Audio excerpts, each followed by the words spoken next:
unanimous in their hate for me, and I welcome their hatred.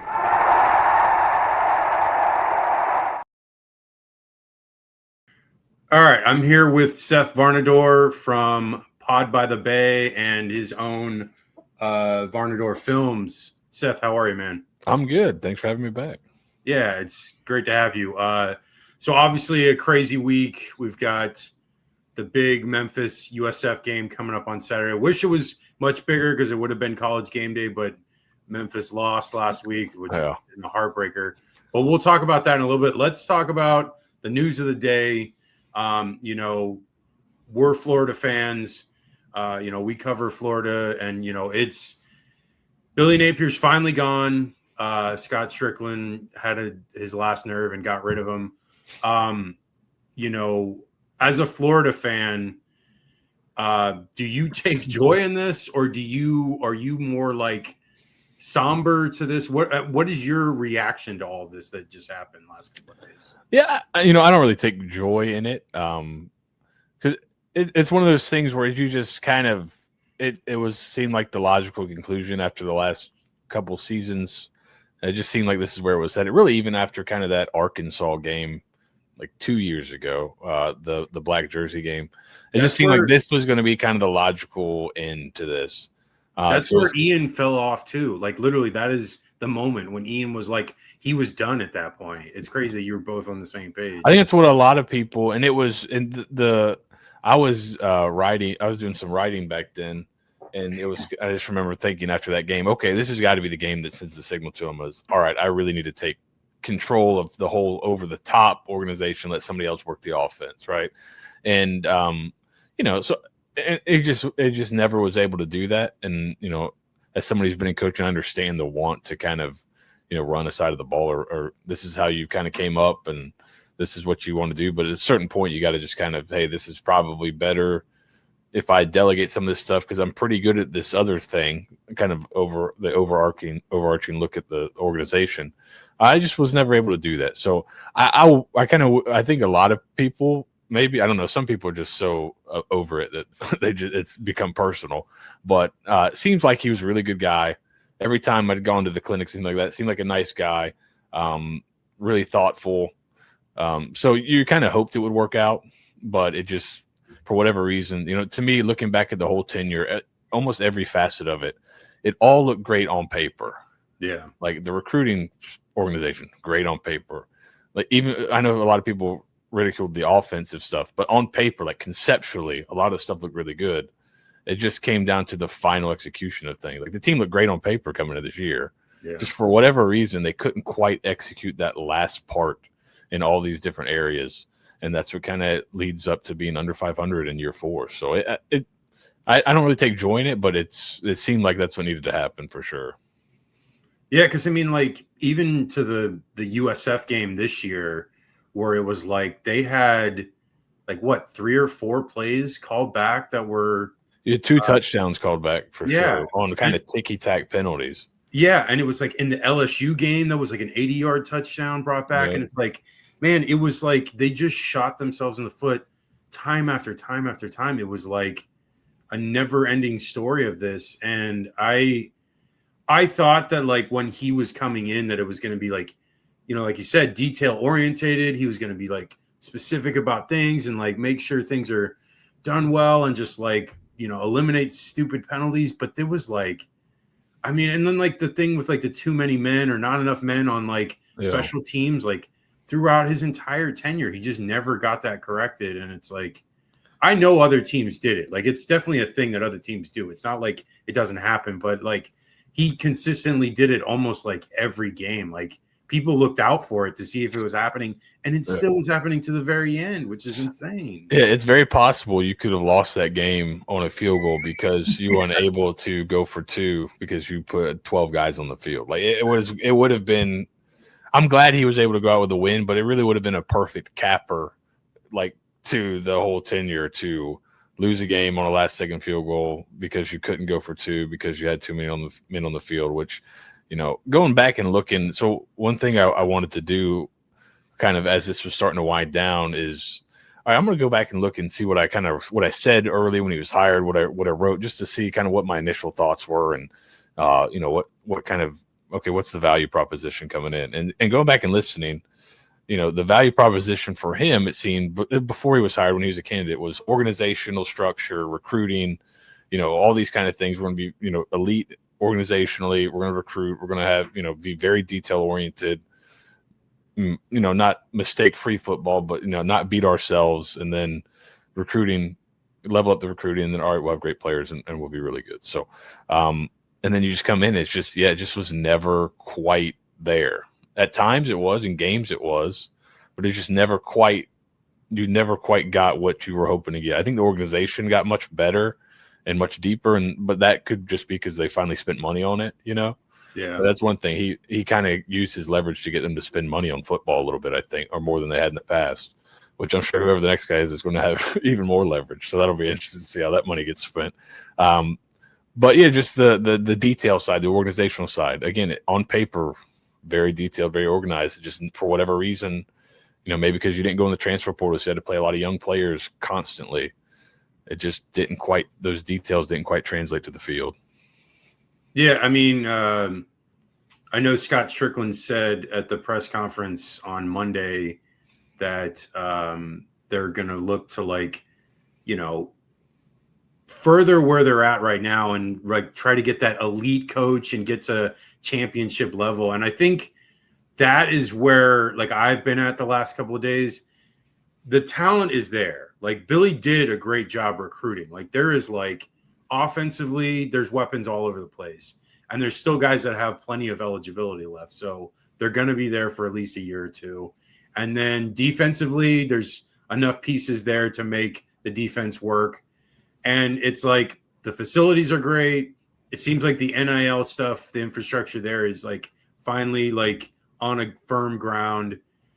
And it seems like the boosters are buying in and wanting to make this a reality. And that's where I'm okay, this job is, 4 years ago when Dan Mullen got fired, it was not where it is now. It was nowhere near close to that because the facilities weren't done. NIL still wasn't a thing, but the recruiting was nowhere. The talent, the depth chart was just decimated. There was nobody on. It was. I'm really amazed Billy did as good of a job recruiting as he did because it was such a deficit that he started with, and to go to the point now where it's this team is the talent level is on par with most every team they play. And that's honestly that hasn't been said since I don't know, since Urban was here maybe. And that is at least something to be glad about. But I don't know, with the coaching search that's going to go on, what are some of your thoughts? Who's your top three? Who do you want them to focus on? Who do you think they'll get? What are some of your thoughts on that? I think to me, if you can, you want to go get somebody I think this is such a difficult conference to play in that finding somebody that's coached in this conference. I know I think that's a lot of people. It doesn't matter. I think it does a little bit, especially recruiting in the South. You need to have recruited in the South before. I think it is a little bit different. And also, these kids need to know you. I think that was the biggest hurdle for Billy initially. And you even heard it when you had they're talking to Jake Slaughter after, this past week, is he had been out of Power 5 football for such a long time. None of these kids that were recruits knew who he was. Yeah. You know what I mean? So you want to go get a name that people know.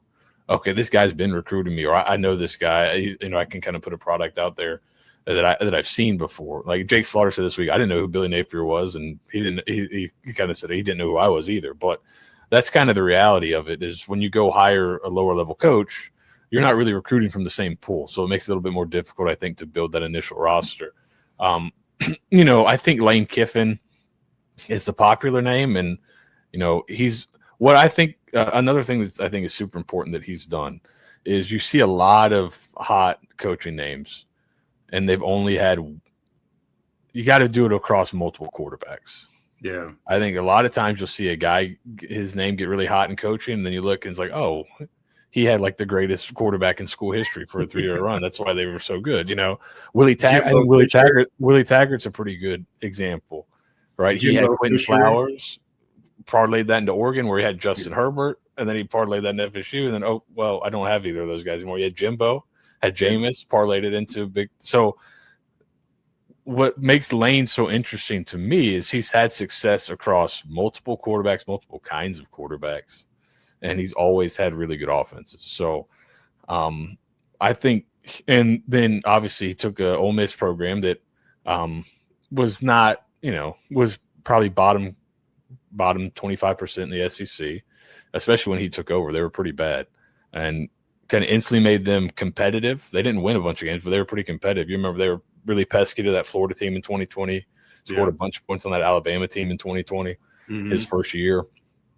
And so he's now built the program that's like in playoff contention last few years. So I think he's definitely the number one guy in terms of, I'd imagine most Florida fans want offense, and they want somebody that's kind of can build that playoff championship program. And so he would be the number one guy for sure. After that, it gets a little dicey. I know some people, there's talk of Marcus Freeman. I don't know how realistic that is. You see some people say, oh, it's already out. It's already gone. You see some people say, oh, no, there's rumblings Freeman contacted Florida last year. You never know with those private schools and those high academic schools if recruiting is really difficult there or the transfer portal is really difficult there. So maybe it might be easier at Florida to do some things. But I would think that's unlikely. Drinkwitz is another interesting one, but he's another guy. Is he tied too much to his current coordinator, Kirby Moore? Is it Kirby Moore that's made this offense really good the last few years, or is it Drink? That's kind of, he's done really well with NIL, but is that kind of an advantage that's dwindling now that everyone's kind of come around to it? So I don't know. It's good I think if it's not Kiffin, who would seem to be a slam dunk. After that, there's going to be some questions about pretty much anybody you get. Another guy I kind of like. He had a good week last week, but he's a guy that in the past, because his offense is like a supercharged version of Napier's a little bit in terms of zone, and he'll use multiple tight ends. But Jeff Brom has been a really, really good coach, I think, for a while, starting at Purdue, undermanned, and then Louisville. Obviously, they've been doing pretty well and got the big win last week. But he would be interesting. But, I think after Kiffin, it's kind of just you're casting a wide net and there's questions with everybody. So I don't know. I think it would behoove them to go pay that money and get Kiffin if they can. Yeah, I mean, I agree with you that the sentiment on all of them. I think I'm not really sold on Drinkowitz. I think his personality kind of clashes, and I think it's more of like a McElwain type situation, and that didn't really work out well. So I think he could do all right. He's been fortunate the last couple of years because he's had a very relatively easy schedule. That's the other part of it. Yeah, he's kind of gotten the anti-Napier schedule the last couple of years. Exactly. Yeah, his SEC slate has been somewhat soft, and then his non-con is Cupcake nothing. City. It's been maybe one or two games in the last 3 years that have been tough, while Florida played 3 tough games this year in non-conference. But let's I think we should put a pin on this because I think that's enough on this. Let's go into the USF-Memphis breakdown. So, I didn't get really a chance to watch the game live last week because I was at a concert, but I kept checking in. I had the phone on, and I was trying to keep pace with everything. And then I watched the highlights, the package on Sunday, and it was relatively standard USF game. There wasn't anything crazy. FAU was kind of in the game there for a little bit into the second half, but once things got off the rails, USF really kind of put it to them. But the thing that I really want to talk about is Memphis on Saturday loses to UAB, And then also now they might have injury to their quarterback Lewis. And as of right now, what I'm looking at, it looks like reports that he's day to day, and they are like back and forth with either him or what's the other guy, Hill, maybe playing. And so again, I even saw something about the number 3 potentially even playing. Yeah. So like, I'm like, oh Lord, what are they doing? But Hill and Lewis are pretty similar, like football like styles. I think Hill's got a stronger arm, like from what I saw. If I remember, Hill was a guy that Florida was recruiting as well. I mean, he doesn't look bad. Like I saw some of his throws, and I'm like, that FedEx money. Yeah, that's right.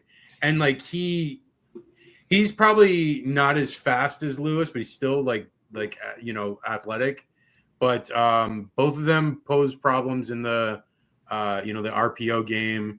And then the real key to Memphis is their dual-headed running back situation with, I don't know how to say his name, and I'm not even going to try. I guess I'm going to try because you have to say his name. How do you say this name? I think it's like DeRosier, maybe? DeRosier, yes. Okay. I'm like, I didn't hear it for a while, so I couldn't remember it. I didn't want to like butcher I was just looking at a highlight package, so I think it's close at least. Okay, DeRosier, but he had an amazing game against FAU, and then Smith went off against Arkansas, and then they've both kind of like had some games where they're like not as productive, but them as a package deal, Smith is like a little more slender. DeRosier is a little more bulkier guy, but they're both super quick and they make plays. So this USF defense is going to be on their heels a little bit here in this game. I feel like this is probably the best offensive team they've played outside of Miami, and I just feel like if USF is able to key on the run game, I think they can take them out of it. But again, their quarterbacks are still capable of making explosive plays, which they did in a lot of these games to really like set themselves up. Your thoughts on USF's defense coming in this game and with their matchup against Memphis's offense? I think a lot of it is going to depend on the Brendan Lewis, because you go and look through some of their numbers. He is, I think he might be their leading rusher in terms of yards, or he's pretty close to it. I don't know if this number includes sacks or anything, but if you look at kind of their advanced rushing stats, he's responsible for a ton of like explosive runs and things like that. So I think if he doesn't have that element to his game, even if he plays, that'll be really helpful in terms of controlling the run game. If he's fully healthy, I think you're on that. It's like a really, really difficult offense to play against with those backs, and he can throw it all right.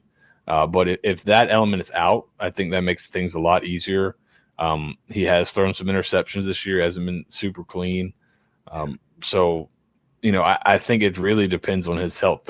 Those three, Sutton Smith, Brendan Lewis, and DeRosier, are all averaging over 6.5 yards a carry. On DeRosier's got 55 carries, so like they're all they're doing pretty. He's the lowest, right? So they're all those. That's kind of a 3-headed monster there. So if I think if Lewis is out, it obviously helps you a ton. But if he's playing and he's somewhat close, I heard someone say he was on crutches at the end of the game, but he's day to day now. Who knows? But they are like the number 1 rushing team in the country in terms of EPA, rushing EPA. So they are explosive and they're pretty successful down to down. But Lewis is a big part of that. So if he's not playing, I think it makes it much easier for you. But this may be one where, if you've got to load up the box and play more man coverage, I don't think USF is opposed to doing that. They like to play man coverage, so it won't be something brand new for them. But those can get to the shootout-y type games if you get into that kind of situation. So USF went out and got a bunch of big bodies up front for games like this, so they didn't probably have to blitz as much and load the box as much. So we'll see how those guys hold up. But I think it'll be a tough matchup if Lewis is fully healthy. Yeah, definitely. And then as far as the other side of the ball with USF, on offense. From what I saw, because I looked at the three different games that were really like the core games of Memphis's season so far. I looked at UAB, I looked at the Arkansas game, and I looked at FAU, and they gave up a lot of points. They gave up 31 to UAB, they gave up 31 to Arkansas, and they gave up 26 even to FAU. And that game in the fourth quarter was like a one-score game. So like it kind of got out of hand. Like there was like a bunch of turnovers late that made it look a lot worse. And I think FAU kept going for like fourth down and giving them short fields and things like that, just because there was, that game state. So yeah. But the funny thing is FAU in that game against USF, they went for it 7 of 8 times, which is kind of it was really dink and dunk. Yeah, they didn't have any, and so it would be 4th and 5, and they'd get 6. It'd be 4th and 4, they'd get 5. It was just like the barely converting by a half yard. It was just kind of annoying. I was like, I've never seen that many conversions. Yeah, and they went to it early, so it was early in the first half. They're like, all right, we're going. So yeah, that was a strange game. No, but as far as Byram, obviously his health is important, because if he's healthy, they can still make the offense move quickly and be productive. But does this Memphis defense pose that much of a threat to USF, or do you feel like Golish is going to be able to scheme it up, get them the explosives that they need, get the run game going? They're almost every game that USF has had this year has been balanced, has been like 250 passing, 250 rushing, like almost every game. It's kind of amazing how balanced they've been. I don't think they're intentionally doing that, like to specifically get it to that number, but it's been pretty enjoyable as someone that loves math. But what do you feel like coming into this game? Do you feel like Byram is going to be able to have his way with the Memphis defense? Well, we talked about it last time I was on before USF played Florida. Golish always seems to have something up his sleeve in these big games. He does a really good job having something new, some kind of wrinkle, and he usually breaks them out in these big games. So I'm sure he'll have something. But looking at kind of Memphis's defensive numbers, they're really bad against the pass. Yeah. And USF now, they'll be down. Chaz Nimrod will not play, I don't think, this week. I knew that. That's yes. So I think he'll be out maybe until I think he may be back next week. But what's been nice is you've had a bunch of young guys step up, like Jeremiah Koger. He's kind of stepped up and played. Christian Neptune's played a ton. So you feel, if you've got to get into your depth, receiver's probably your best position for that, because you got a bunch of guys that have shown they can make plays. So I think they'll be all right there. But it seemed like Memphis is pretty bad against the pass. It doesn't look like by the numbers they particularly great at rushing the passer. It's not like they're generating a ton of pressure this year. It looks like they're 55th in the country in pressure rate, not getting a ton of sacks. It seems like they don't allow a ton of scrambles, but I would imagine you see USF run Byram a ton, not just on scrambles, but kind of just design runs. That seems to be kind of their go-to in these big games too, is they can spread you out and then run him into lighter boxes, and he's just such a hoss that he'll break at least one tackle, it seems like, every time he gets it. So I think USF's offense should be all right in this game. So it will be obviously if they can kind of replace Nimrod, which I think they'll be able to, they should be able to throw it around a little bit. And if they can do that, should get them lighter boxes to run into. So that's where you kind of get to that balance you were talking about. Yeah, and like I was looking at the stats between those 3 games that I looked at, they only had 2 total sacks between the 3 games. So like, yeah, they're not getting a ton of pressure. They didn't really look like the quarterbacks in the highlight packages I saw of all 3 games. They never seemed like they had plenty of time. If it was Talon Green with Arkansas, who had a huge game against them, they just somehow miraculously fumbled that game away. They were in field goal range. And then UAB was able to move the ball pretty well. They were able to run the ball. They were pretty effective on both sides of the offensive attack. But the FAU game, it seemed more of like they got explosives through the aerial attack, but I was not impressed with this defense. I feel like, Byram's going to have a good day. I feel like he should put up again. Like his numbers have basically been like 250 and like 100 rushing, like That's crazy. it's like every game. And it's just like, which I'm surprised that he has not got a ton of Heisman hype after those first couple of games. It's kind of like gone away. And it's like, he's still putting up numbers. I don't know what they want out of him, but regardless, this sets up this rest of the season though. Cause if they win this game, like they only really have to beat Navy for the most part, and they should get to the American Conference Championship game. So, like this is it. Like this is the culmination of 3 years of Alex Golish, like getting to this point. Beating North Texas 2 weeks ago, beating FAU, and now it's like this is it. This is the moment that we've all been waiting for, and it's like it's exciting. Like I've seen the times of Jim Leavitt when they failed miserably on those Thursday nights against Rutgers, and I even remember you I don't know if you remember this, I think it was 2004, there was a game where they lost to Army like 31-0 or something like that. And I remember like all my USF friends back in the day were always like, they lamented that game so much. And I think it was like a homecoming game too. But like, there's been so many moments in USF where like these like fall, like, you trip on your own feet, and like, it's just, I don't know. I'm excited, and I hope that they can do it. I do feel like they can do it. I mean, it's like this team, this is the best team they've had since probably the 2017 team. And like, I just feel like if this is the moment, they got to do it now. But do you have any more thoughts before we wrap it up? Yeah, I was just going to say, you kind of mentioned the schedule going forward. If you, I don't know if you follow Kelly Ford, K Ford ratings, he puts this Memphis game at kind of a 54% win percentage for USF. But after that, you've got Navy at a 76% chance to win that game. Everything else is about 85 or above. So if this is a big swing game, if they win this one, I wouldn't say punch your ticket to a conference championship, but it's pretty close. So, this is a big swing game for them.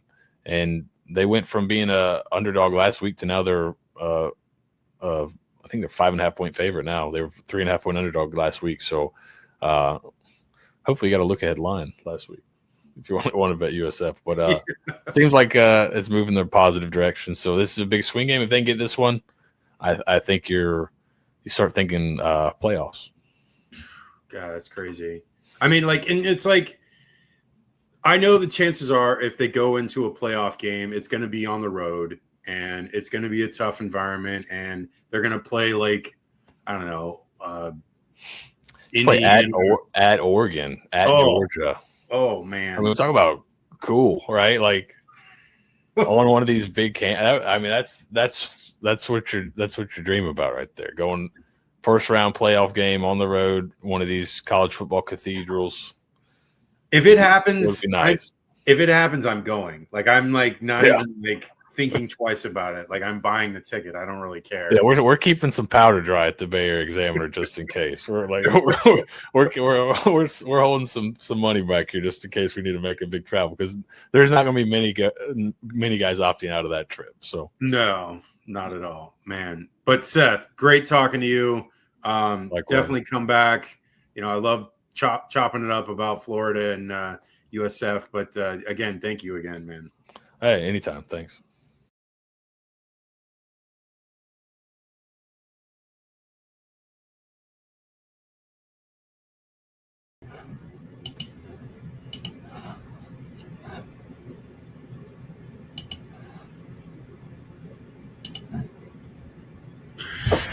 What's up, everybody? Hey, that was our interview with Seth. I just getting this sorted out. Give me a second. There we go. Now we're back to normal. Ian, how are you? I'm doing good. Definitely was listening in on Seth, wanting to hear him about the the whole Billy Napier situation, who should get hired, and then of course the USF breakdown, which I think every USF fan under the sun has been doing. It's a very anxious couple days to Saturday, obviously, but yeah, it was good stuff. Yeah, I mean, Seth is super knowledgeable, and I am grateful that he's been coming on. I like those guys at Pod by the Bay. They're honestly like Robert Stieg, and I can't remember the other gentleman's name, the guy with red hair, but they're great. They honestly, they're like one of the best. They're probably the best USF like media out there. And I definitely lean on them for any knowledge I can get, because I don't really like 620 and 995.3. Like they've been, I don't know. They seem like they've got an axe to grind with USF, which I'm not really a fan of, because they've been like, I don't know what it is. Tampa sports media. The only one I like, the main like Tampa sports media of like the big dogs, is that guy from Channel 10. You know what I'm talking about? Yeah. Evan Klosky. That guy's great. That guy is like super on it, and like he's knowledgeable of like everything he covers. But I don't know, the WDAE has just been lacking the last several years. I used to listen to them a ton when I was growing up. Like, a lot of those guys are gone now. That like Ian Beckles and Ron Diaz are long gone. And, obviously Big Dog passed away. Mm-hmm. And, some of the other ones that were there. I like T-Kraz, but that's about like the only guy I really like. And I like Zach Blobner. And then they freaking fired Zach. And I'm like, I don't get it. I like Zach a ton, and I wish he'd still be there. I don't know what they saw or what data they looked at that told them to get rid of him, but they obviously made a mistake. But let's get into it. This is the Week 9 preview.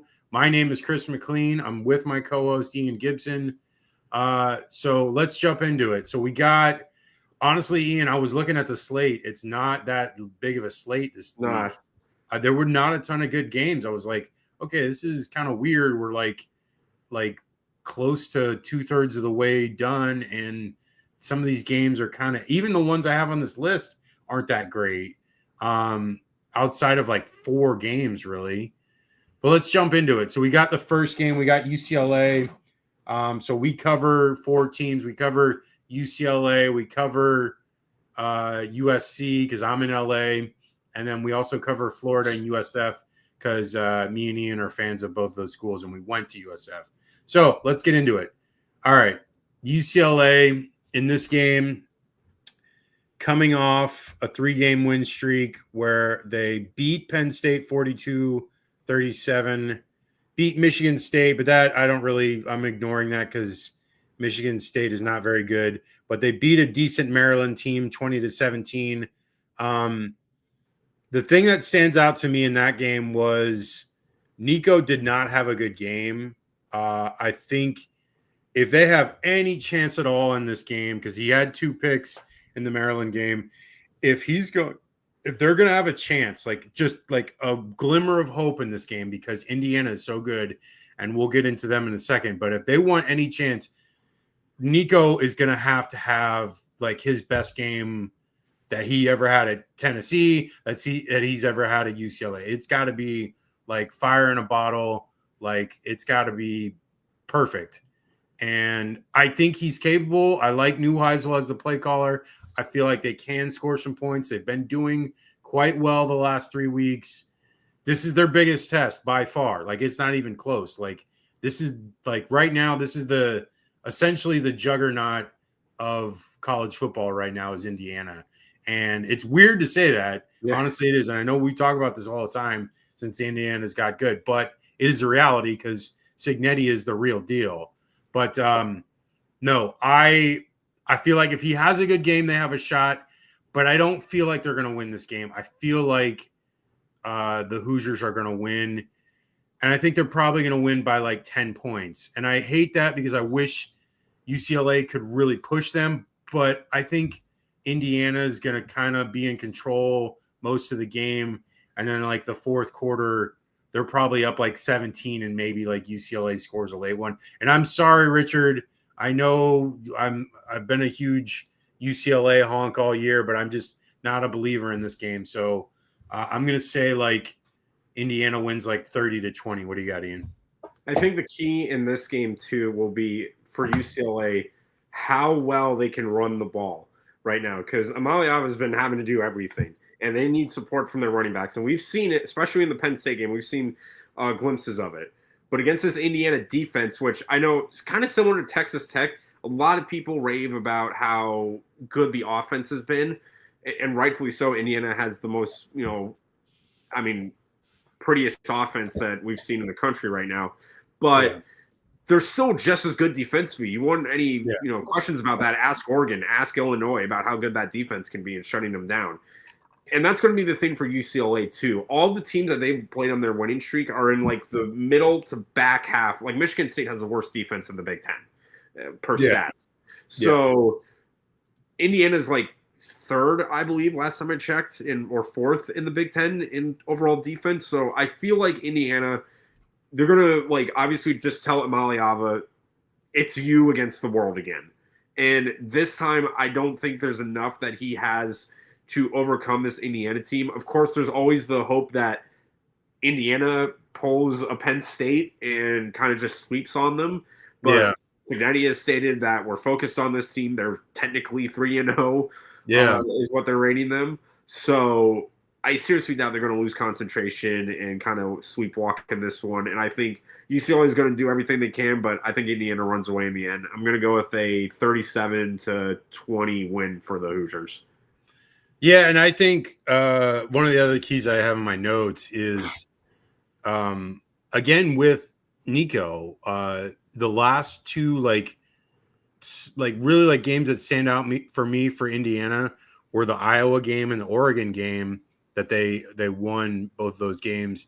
And in both of those games, they forced both Iowa and Oregon to throw 2 interceptions. So again, if Nico is throwing, if he's the reason for these turnovers, this could be a long day for UCLA, and it may even be worse than 10 points. Like you said, it could be like a 17-point game, which with the strengths of Indiana, it is definitely possible. So let's move on. We got next one. We got is Ole Miss, Oklahoma. Ole Miss coming off that loss to do I have it? Where is it on? Sorry. Georgia, sorry. I'm just looking at my notes. So they lost to Georgia 43-35 last week. The other game that they had that they looked better in was the LSU game. They won 24-19. Chambliss looked better in the LSU game, but he didn't have any turnovers in the Georgia game. They really only, in that game, there was only 2 punts between the two teams, which was remarkable. You don't see that often, especially with a defense like Georgia. But defense for Georgia this year has been lacking, to say the least. Stockton had a huge day against Ole Miss's defense.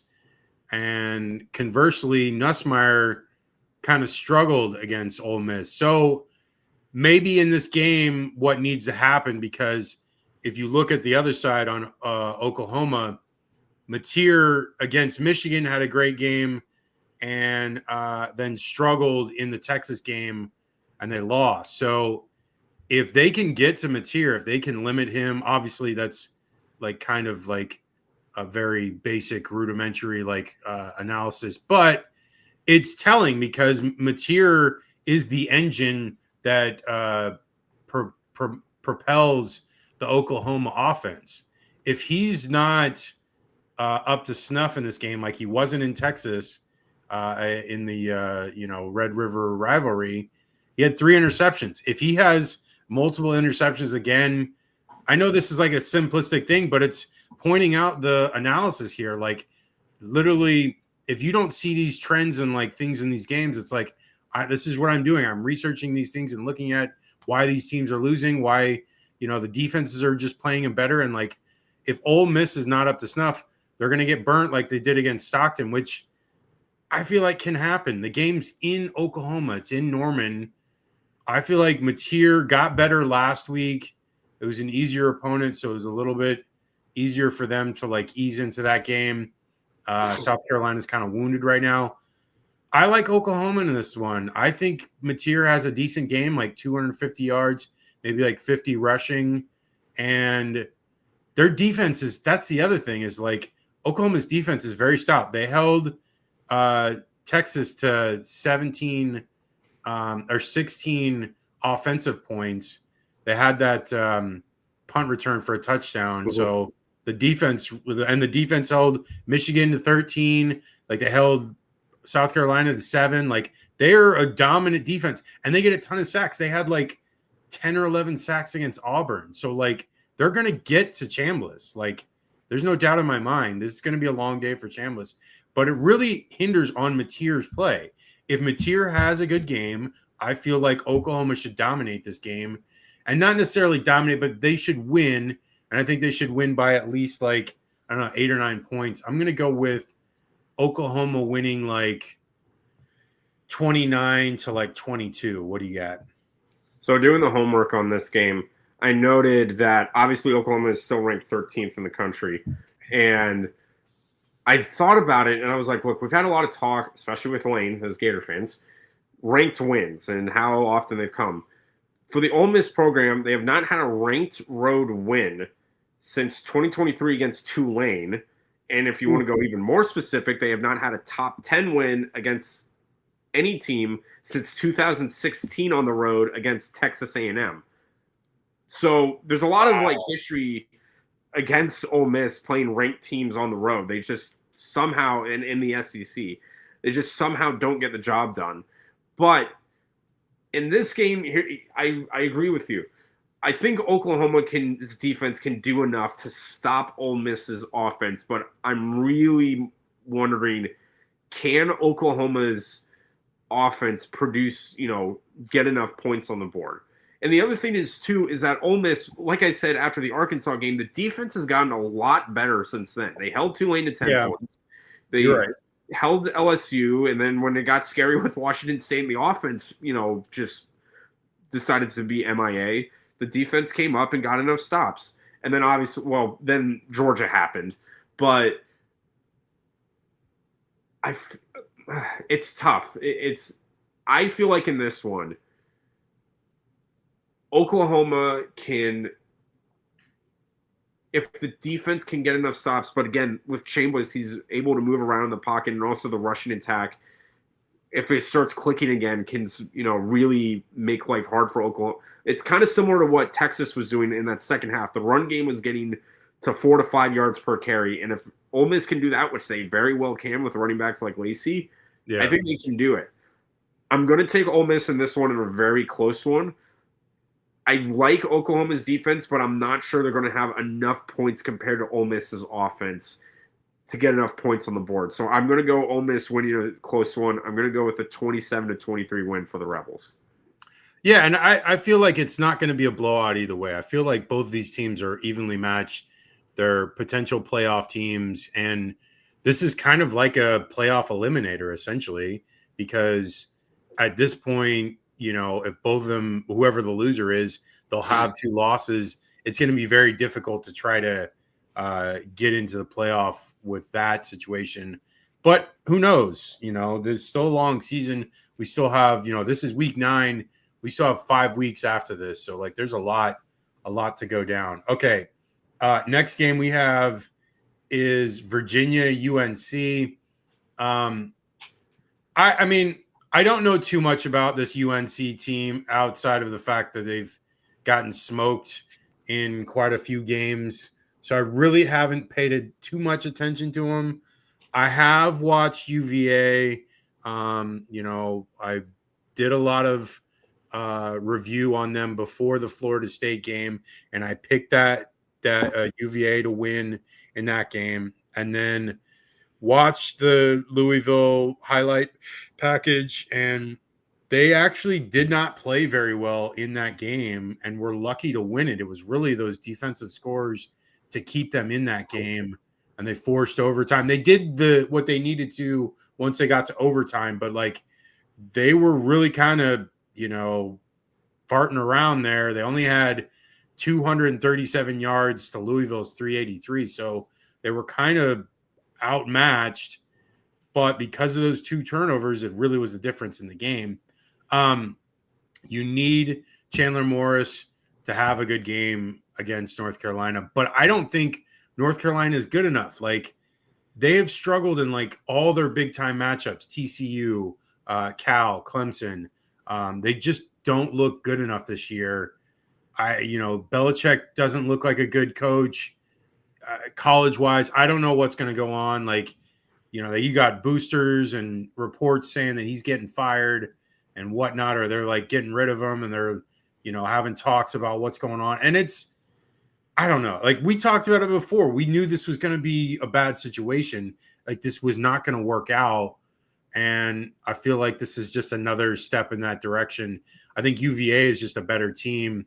As far as UVA's schedule, I know that they have a little bit of a lighter load because they don't have like outside of that Louisville game, they don't have like a ton of tough matchups the rest of the year. That Washington State game was a real landmine that they escaped. But they've got Wake Forest, Va-Tech, who fired their coach. Really, the only game left for Virginia the rest of the year is that Duke game, and it's in Durham, so it'll be tough. But I feel like Virginia should win this game. I feel like they should win at least by 10 points. I'm going to say they win like probably 28-18. What do you got? You mentioned you don't know about this UNC team. I don't even think North Carolina knows about this North Carolina team. Yeah, exactly. The program is just it's a joke, and it really annoys me seeing a college football program. I'm not saying North Carolina is a blue blood, but they've had history. Yeah, and to see them get like thrown in the mud like this, it's a joke. So, not going to waste breath on them. I'll say this: the only hope is that Virginia. Gave them a nickname, the Cardiac Calves. 2 straight overtime wins and then a safety win. I mean, that's pretty impressive. Yeah, but I got no faith in North Carolina doing this. Virginia would have to self-destruct in order for North Carolina to win this. And same thing with the rest of their schedule. I mean, Duke is the only one, especially since that NC State game didn't count as a conference record. Yeah. So, and then Va-Tech, I mean, because it's a rivalry game, you never know what happens in those. But the path is pretty clear for them to kind of go undefeated and fall into the ACC championship. But crazy. I don't see, same thing though with North Carolina. I don't see them winning another game unless the team on the other sideline just completely falls on their face. I'll take the Cavs winning this one 35-14. Yeah, and it's crazy because it's like you were talking about, like, not a blue blood, but they were, with Mac Brown, they were a good team for like both of his tenures. Like they had pretty decent bowl games the last couple of years, and like when his first tenure, they were really good. They were like ranked several times in the 90s, and it's like they're not a bad program. They just, I don't know. They just need to get something figured out. They need a younger coach to take over that can really like grow into being that coach and just give him some time. I don't know. And maybe it takes like an alum or something, because bringing on a 73-year-old who's, basically on vacation with his fiance, wife, whatever, 26-year-old that is running things. It's just not a good recipe for success. And not that I am the biggest North Carolina fan, but it would be better to see them more competitive since they play Florida State all the time. Okay, let's move on to the game we talked about. I already gave my thoughts, so I'm just going to give your thoughts on this. It's for USF-Memphis, so go ahead, Ian. Totally agree, especially with that caption. This is the biggest game since 2017 because, like Seth said, it's not a clincher, but the path is clear after that because they're favored in a lot more of these games. And again, call it battered bowl syndrome or something. Still not comfortable because they've done this before. But the thing is, too, is that Memphis's quarterback got injured. in that game against UAB. So we don't know who, if they said he was still day to day. We don't know if who was the guy they brought it, either the backup who came in or the freshman on the bench. And even then, I heard them say that they might just use a 2-quarterback system, which might be a blessing in disguise for that USF defense. It's Lewis is the main starter, and then Hill is the backup. Got ya. Yeah. So, yeah, it's going to be it's tough with this game. And again, someone with Seth. Memphis has been very good against the run, but I feel like with the RPO play that USF can deploy, especially with Byram, who can move the pocket around and run there, even without Nimrod, they can get enough big plays done. Kind of similar to what they did with North Texas, but similarly, you have to play a full 4 quarters. You have to play, put the pedal to the metal, because Memphis, just because they lost to UAB does not mean they're going to go down without a fight. I'm in this game. USF's defense has improved, and I feel like after that North Texas game, which is kind of a similar, I don't think it's as big as this one, but it was kind of that similar environment. You're on the road, big game that's going to help decide who goes to the conference championship, and the defense then locked it down in the second half and forced turnovers. I think they can do that here. I think USF gets it done. I somehow think they get it done. I think they make enough plays, and I don't see Memphis's offense keeping up, especially if the defense, locks them down. If the defense can hold them to like 24 points, USF's got this. So I'm going to go USF winning. Let's go 31-24 Bulls.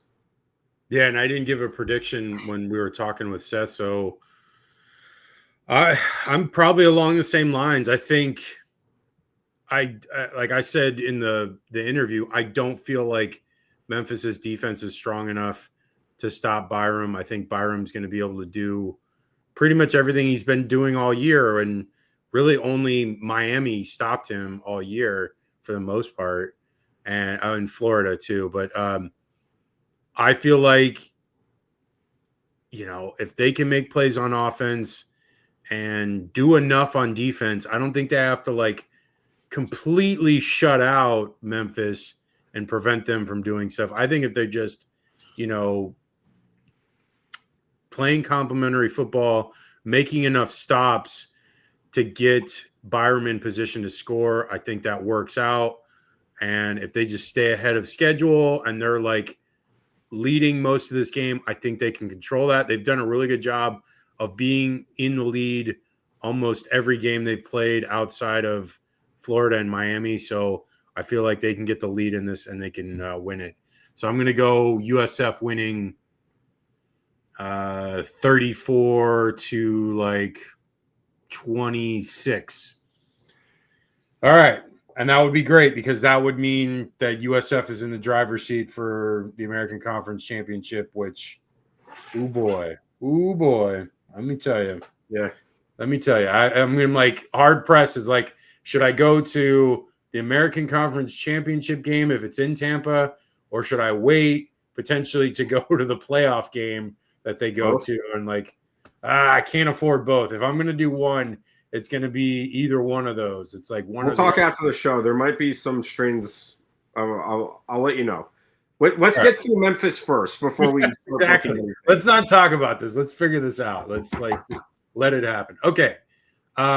Moving on to Alabama, South Carolina. I don't have much faith in this South Carolina team. They've really imploded. I think they're on a 4-game losing streak, if I'm not mistaken. And Sellers has been struggling pretty mightily outside of that LSU game. And they only had 7 points last week against Oklahoma. And then on the flip side, Alabama is on a heater right now. Since that loss to Florida State, they've beaten 4 ranked teams in a row. They beat Tennessee. They beat Missouri. They beat Vanderbilt. They've just been dominant. They really Ty Simpson is front runner for the Heisman right now. He's putting up huge numbers. And I feel good for the kid, because it's I don't know, there's something about where it's if a player gets disrespected and doesn't get to play, like Kyle Trask's story, or like even Jalen Hurts when he was at Alabama, I respect those guys on such a level. It's like, man, they like really stood it out and like waited their time and did what they needed to do. And I know Jalen Hurts did transfer, but he still stayed, and he was the reason that they won that SEC championship game, like in 2018 or whatever year it was. No, I like Ty Simpson a ton. I think he's doing tremendous here. Jam Miller's a stud. Ryan Williams is putting up numbers. I like my actual favorite like player on Bama right now is Jeremy Bernard. That kid, man, he just puts up numbers. He does stuff in the run game. He's just, and I don't think he gets as much coverage because of Ryan Williams. Ryan Williams gets like a bunch of the notoriety, but like Bernard is a stud, man, and he just puts up numbers every week. But defensively, they're doing better. They're making the difference there. They held Missouri in check for the most part defensively. And then they did a really good job against Tennessee. And I don't know, this South Carolina team just they lost to LSU 20-10. They lost to Oklahoma 26-7. They're looking lost. They don't have an identity. They Sellers goes back on these pass plays and he's running for his life every time. And there's no rhyme or reason to their offensive identity. And when you have that, much like Florida had, they really couldn't figure things out. And so when you're struggling on offense, you're just not going to do anything. And I don't expect them to win this game. I'm going to say Bama wins this relatively easy. I'm going to say they win 35-14. What do you got?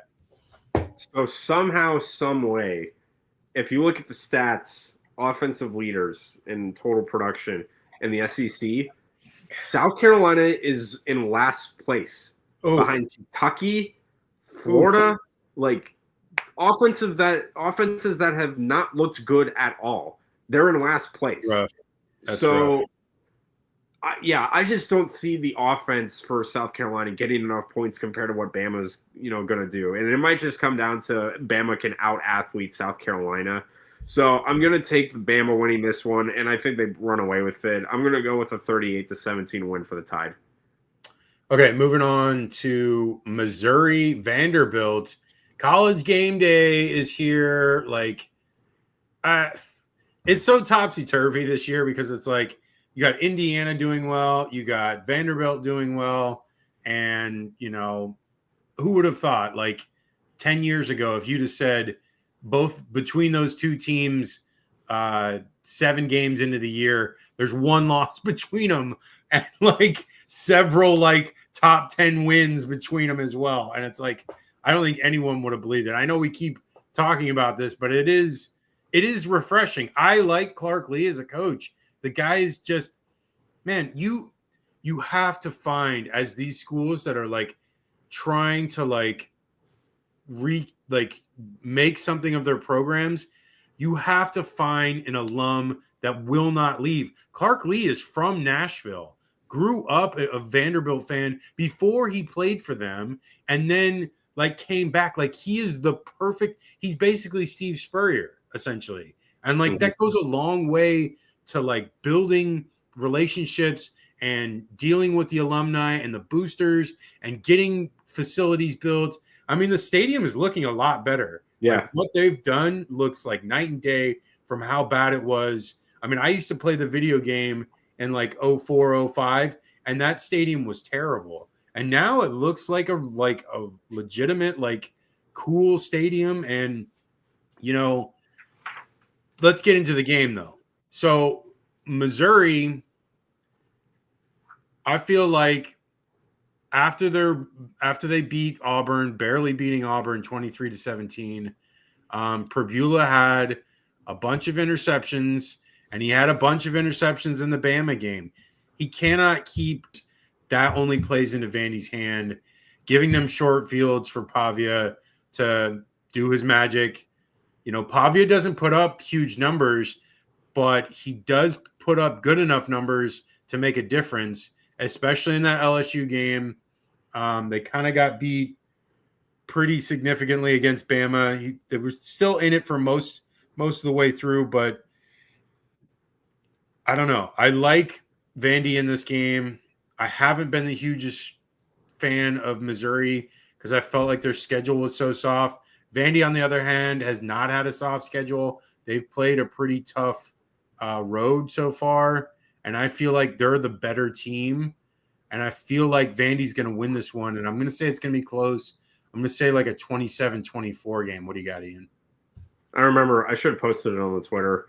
There was a meme that came out of Vandy and Indiana in the top 10, and it was the Paul Rudd, like, look at us. Who would have thought? Yeah. Like, for kids who weren't around, this is what 2007 was like. It's up there. Regardless, going into the game, the thing about Missouri, especially with these games, now they had a blowout win against Louisiana, UMass, those games, but against SEC or equal competition, it's been close. I'm going to kind of excuse the Kansas game because that's a rivalry. Both sides hate each other, so I'm going to let that one slide. But they won, I think it was like 29-20 against South Carolina, and then they had to go into overtime against Auburn, teams they should be better in. Now, credit, they gave Bama all they could handle.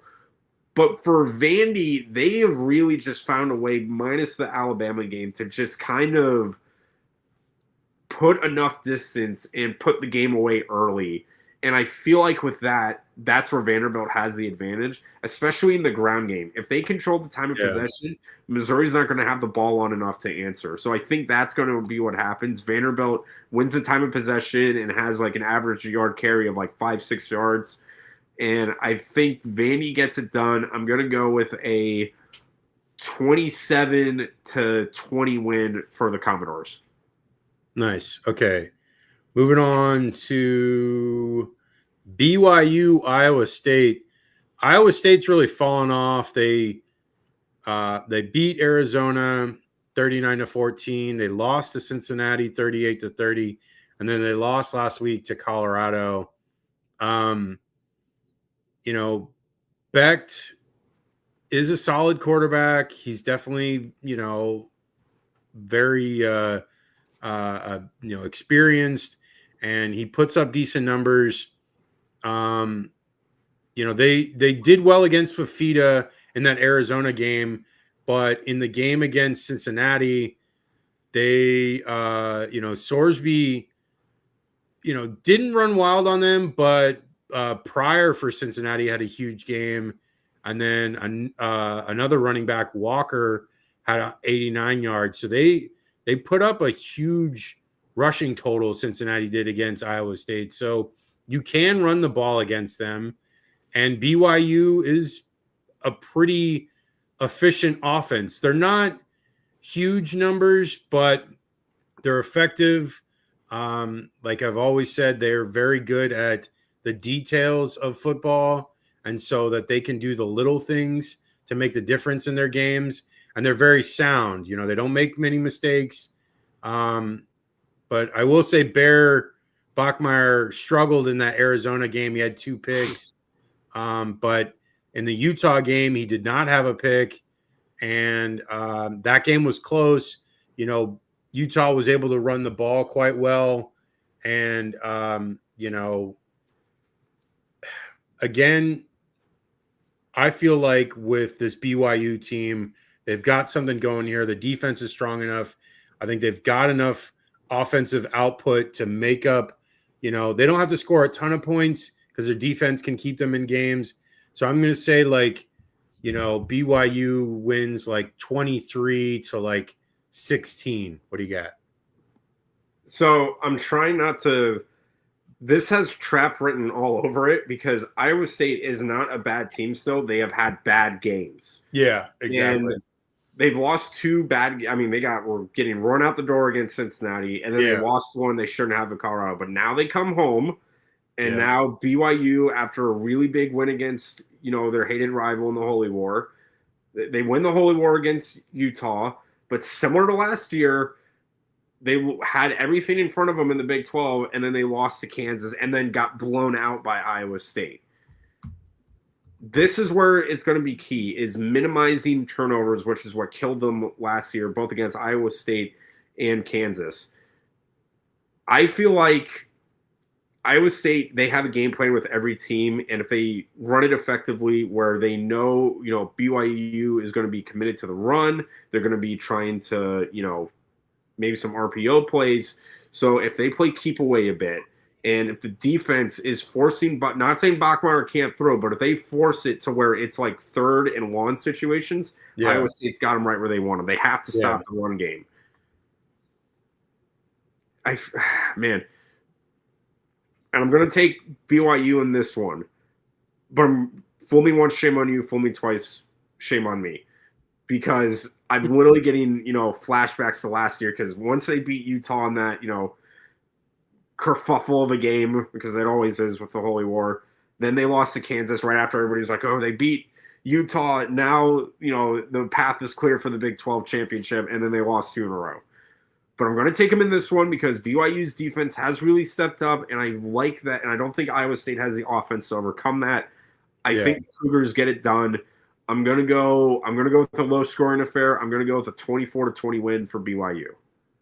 Nice. Okay, let's move on to Illinois, Washington. I mean, this is not really like a standout game. Both these teams have 2 losses, but it is interesting just because we have very limited games this week. It's, again, like I said, it's not – the slate is not great. But Illinois, they're coming off their loss to Ohio State, 34-16. A couple weeks before that, they had beaten USC 34-32, and they looked really good in that one. They were able to convert a lot of 3rd downs and 4th downs to really make a difference in that game and keep the ball moving. They had 502 yards in that game against USC, which is really good. And but their defense gave up 490 to USC, so it's not good. Illinois, in their game against Ohio State, it wasn't like they got destroyed defensively because Ohio State only had 272 yards. The difference was they had a turnover margin of -3, which you're not going to win many games if you're -3 in the turnover margin. So, got to clean up the turnovers. Washington, on the other hand, they beat Rutgers 38-19, but they're coming off a loss to Michigan where they lost 24-7. I don't know. I mean, Michigan is a solid team. They're not a great team this year, but they're solid. Their defense is sound, and Washington just really couldn't do much against them. DeMond Williams had 3 interceptions, which is not good. But then in the game against Rutgers, he smoked them. He had 538 yards total and 4 TDs. So he is capable of putting up huge numbers. It also depends on the level of competition here, because like a game against Ohio State, he didn't put up huge numbers. And then some of these lower tier teams, he's been able to put up good games. I feel like Illinois is a possibility for DeMond to have a good game. It's in Seattle. It's in Washington. It's a rowdy crowd. The Washington Husky crowd is definitely a very rowdy crowd. It is an advantage for them. They played well against Ohio State at home. They were in that game for the most part till later when Ohio State kind of separated. I think Washington wins this one. I think DeMond's going to have a good game. I think it's like a very close game, though. And I'm going to say like a 30-26 game. What do you got, Ian? Yeah, and I agree. I feel like, too, this offense is built to beat an Illinois-type defense, spread them out a bit, and then find them in the middle of the field, either passing routes or run routes, kind of similar to what Indiana did. It proved that, Illinois' defense can get just smoked and routed. So I feel like, especially with the quarterback play, and I like Washington's defense too. They were able to hold, Ohio State to 24 points, and then I mean they lost to Michigan, and the offense didn't look good. But I feel like they'll rebound here. They're at home. I think they sneak up and bite Illinois here. I'm gonna go Huskies winning let's do like 28-20 win for Washington. Nice. Okay. Next game we have is Texas A&M LSU. This A&M team, undefeated at this point. Huge win against Notre Dame, 41-40. Last week they struggled against Arkansas. Like Arkansas put up a ton of points, 45-42. They win that game, but I think this defense can be had. The problem is LSU's offense is not good enough to take advantage of that. So I feel like Texas A&M could probably hold LSU to a similar output as they had against Florida. So I'm saying around like the 17-20 point output for LSU's offense. And LSU's defense has been proven to get scored on. Last week against Vanderbilt, they lost 31-24. They struggled to really do anything defensively against Vandy. And I feel like A&M's offense is way more talented than Vandy, especially with Moss and Concepcion and what's the other guy's name? Craver. And, they're poised to put up points. They put up points almost every week outside of maybe the Mississippi State and Auburn game. So I feel like they're going to score points here. I think it's going to be like a 34-20 game. What do you got? This is my upset. Oh, whoa. Because for a few reasons. One, hear it. That defensive performance against Arkansas was really bad. It looked bad. And then that first quarter performance against Florida the week before was not looking good, but they adjusted. They could not adjust to Arkansas because they were able to adapt, but it showed this defense is not perfect. And as bad as LSU's offense is, you cannot deny their defense is still really good. Here's the other problem in doing the homework on this game. LSU hasn't lost to A&M ever at home in the SEC when both teams were in the SEC. The last time they lost to A&M at Death Valley was in 1994. And it's a dreaded night game. In Death Valley, crowd obviously, regardless of the record, is going to be on them. And I didn't look up the stat, but I honestly cannot remember.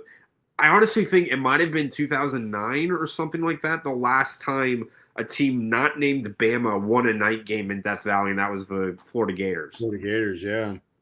I think in this one, I think LSU's defense just, steps up, they rebound, and I feel like the offense gets enough big plays on A&M's defense because it showed that if you can just out-athlete the linebackers, you can get in the backfield pretty easily, get behind them pretty easily.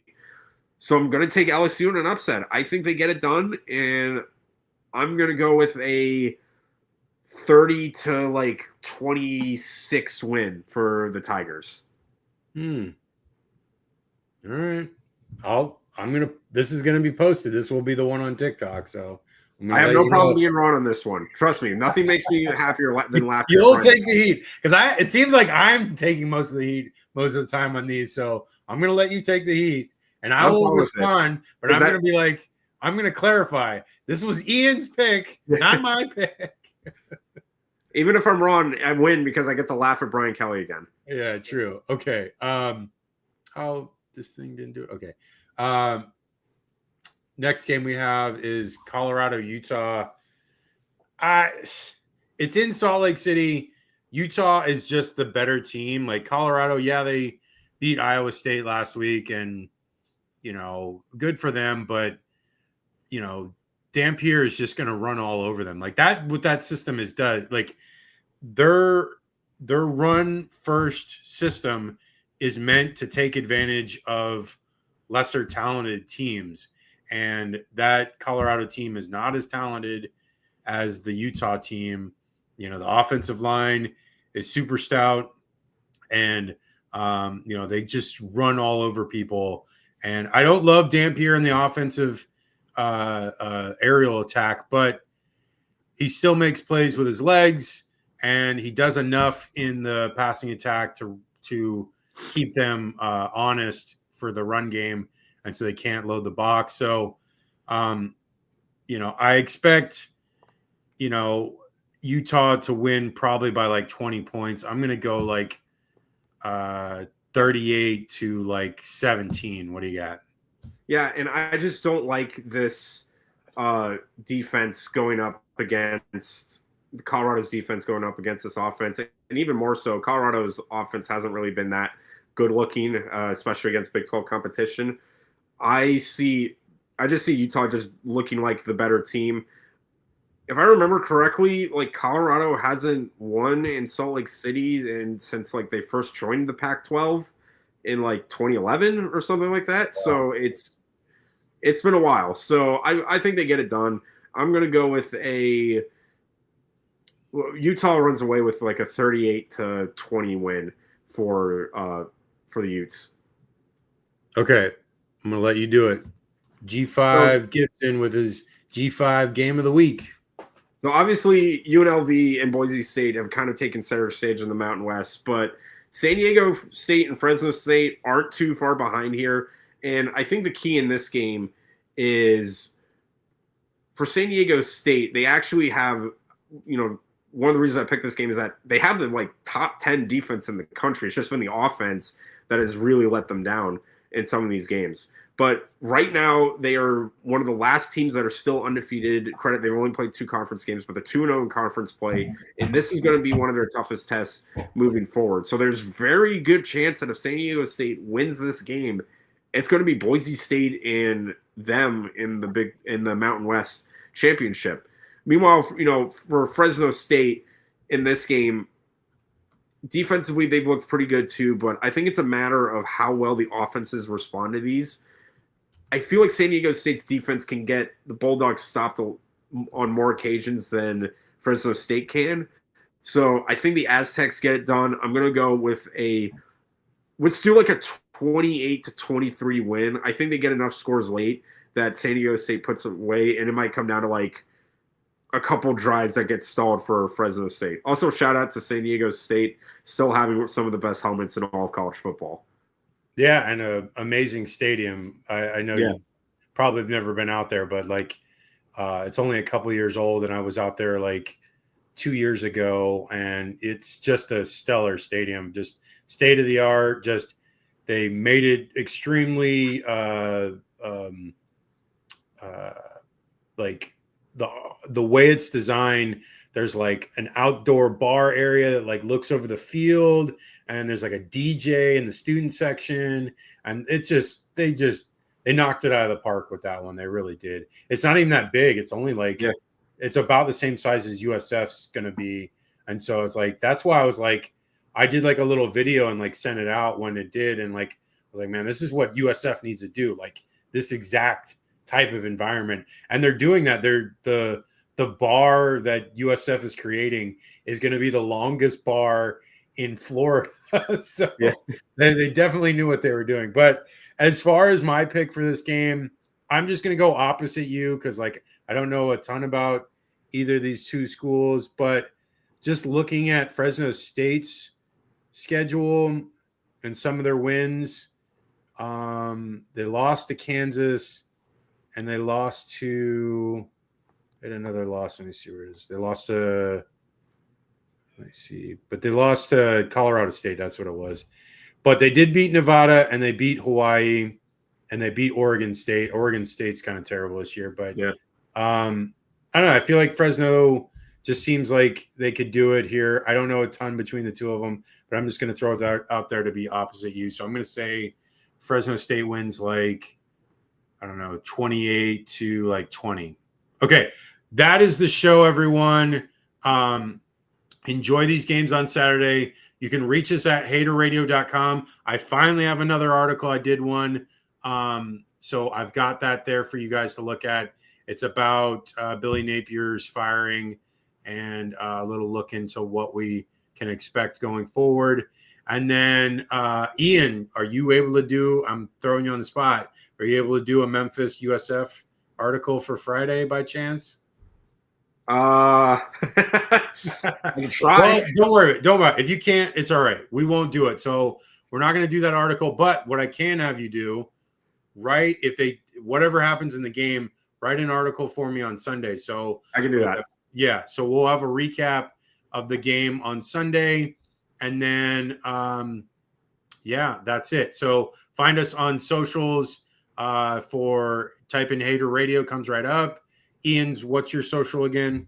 Yeah, at Twitter, it's at G5 Gibson. And on YouTube and Instagram, it's at G_Gator_G. Okay, that's the show, y'all. We'll talk to you on Sunday. The show is Sunday and Wednesday, 8 p.m. Eastern, 5 p.m. Pacific. And we'll talk to y'all then. Take care.